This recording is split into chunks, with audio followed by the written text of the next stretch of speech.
The Sports Renegades podcast on SportsTownChicago.com. Welcome back to the Sports Renegades here on SportsTownChicago.com. I'm Ryan Stuprich. And I'm Ryan Risky. And yes, for this last segment, we're going to talk about Matt Barkley, the Bears quarterback currently. Will he be the quarterback next year? Has he solidified himself as a backup with the Bears or a starter or backup with someone else? What do the Bears do? What's your take, Ryan? Yeah. Well, he's played really well. And I think it's pretty obvious that they're just going to cut Cutler and not pay a quarterback $22 million to win 3 games. Yeah, that's what I was saying a few weeks ago, and there was still some question about it. But yeah, I think Jay Cutler's as good as gone.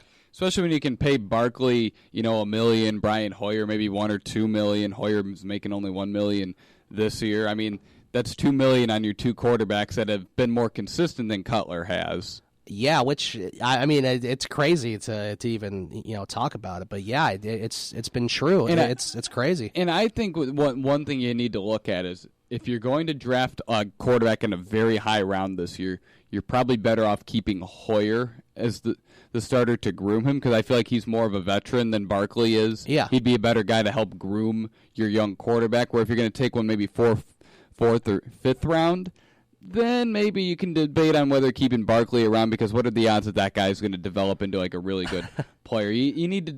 I mean, I don't think Barkley has played himself into like consideration to be the future quarterback. He's not that kind of good.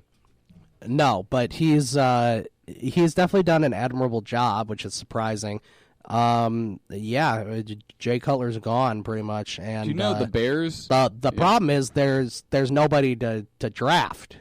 There's no good quarterbacks. Are you going to draft that Trubinsky guy from North Carolina this year? I mean, Ben Kaya from Florida is another guy they've been looking at. Yeah, Deshaun Kaiser from Notre Dame. I would not go with Deshaun Kaiser. Did you know that the Bears are the first team in NFL history to have 3 different quarterbacks in a season throw for over 1,000 yards? Wow.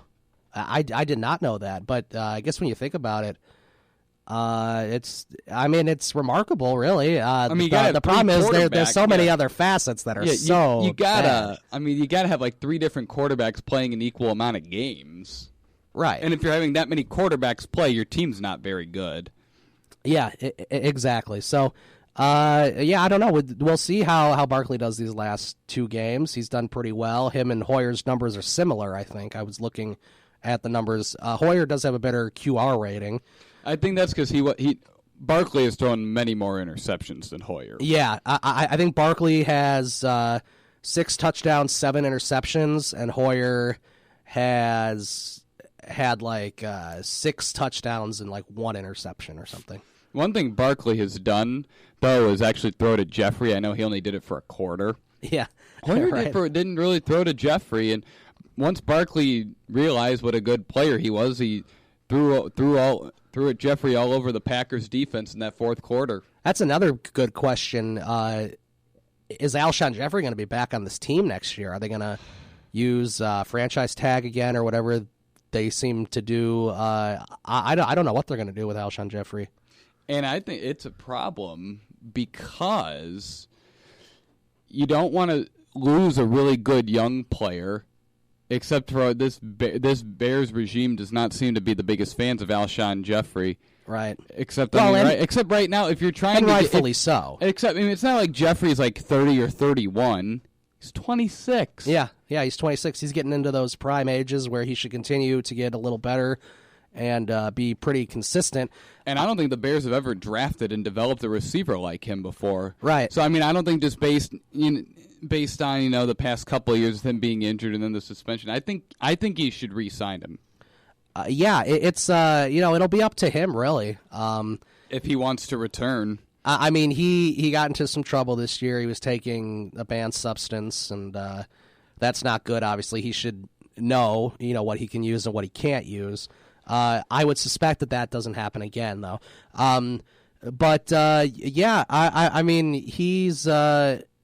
He's been a great receiver. There's no doubt that the talent's there. It's just it'll be a question of if he wants to come back. He doesn't seem very interested.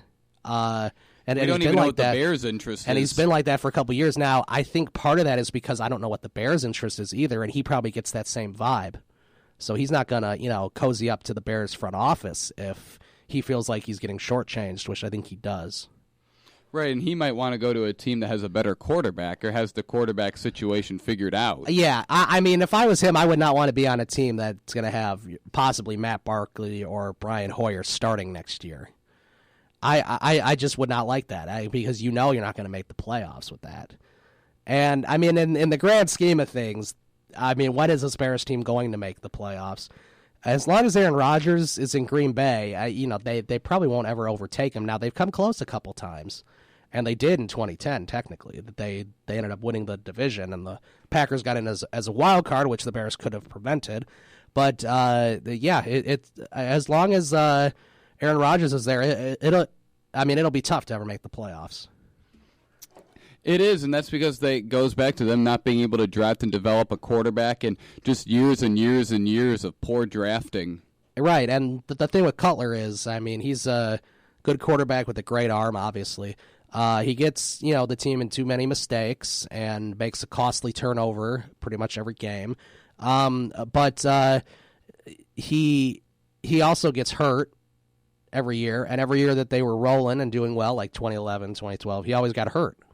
And that was a big problem too. Right. I mean, and part of that goes back to the poor offensive line that was put together and the fact that the Bears did nothing about it. Yeah, I mean, they really have done nothing about a lot of positions, but yeah, including that. But I don't know what my take on John Fox is, just because the team's been so bad. I feel like they maybe should have hired somebody else other than John Fox. I mean, as I said, hindsight's 20/20. Adam Gase would have been the best hire. Yeah, I mean, look at what he's done with Miami. I agree with that. I think Adam Gase would have. Would have been the best choice. The show. Who would you rather have developing your young quarterback? Right, Adam Gase or John Fox and then what's his face? I don't think Loggins. I doubt Loggins comes back. He's been horrible this year. Yeah, the schemes and the play calling has not been good. I think John Fox returns, and one thing he really has going for him is the team has not quit on him the way they quit on Mark Trestman. Right. I agree with that. And I do think John Fox, I think the players like playing for him. I just don't know if he's the right coach for this situation. I think you're right. I think he's I don't think he's the right coach for a rebuild. I think he's the right coach for like a veteran team. Yeah. A team that's good, that needs someone else to get them over the hump, and he can do that. He's proved that. Might not be the right coach for the rebuild. He was Ryan Pace's number 3 choice, and Ted Phillips made him hire him. Yeah, and I do like Ryan Pace. I think Ryan Pace has made some good moves. He's made some really good moves. He's made some great draft choices. And I think before we can make a complete determination on him, we have to go through a couple more drafts. And so far, he hasn't really screwed up anything. Right, so he's made some really good late picks. That's more than you can say about the previous couple GMs. Right, where they were lucky to get one good Angelo guy. And Emery. Yeah, they were lucky to get one good guy in their drafts, where Pace has drafted multiple guys that are contributing, and they're doing a good job. And really, it's tough to evaluate a GM until he gets a quarterback. Then you can really evaluate what kind of job he's doing. And even though they don't really have one, Pace has found a nice job bringing in veterans, bringing in guys that had upside at one point in Matt Barkley and Brian Hoyer, and trying to see what they can do to fill in for Cutler. And I think they found that they could just go roll with them until they just draft the quarterback and develop him and feel he's ready. Yeah. I mean, it's not all doom and gloom at Soldier Field, unlike at the United Center, where it seems like there's no end in sight with the Bulls. But, we'll have to see what the Bears do. Next year's a new chance for them to get off on the right foot, but hopefully they end up losing these last 2 games and can get the highest draft pick possible, because I think that's the best situation for everybody. All right, thank you for joining us this week on Sports Renegades on SportsTownChicago.com. I'm Ryan Stuprich. And I'm Ryan Risky. We will talk to you next time. Have a nice holiday.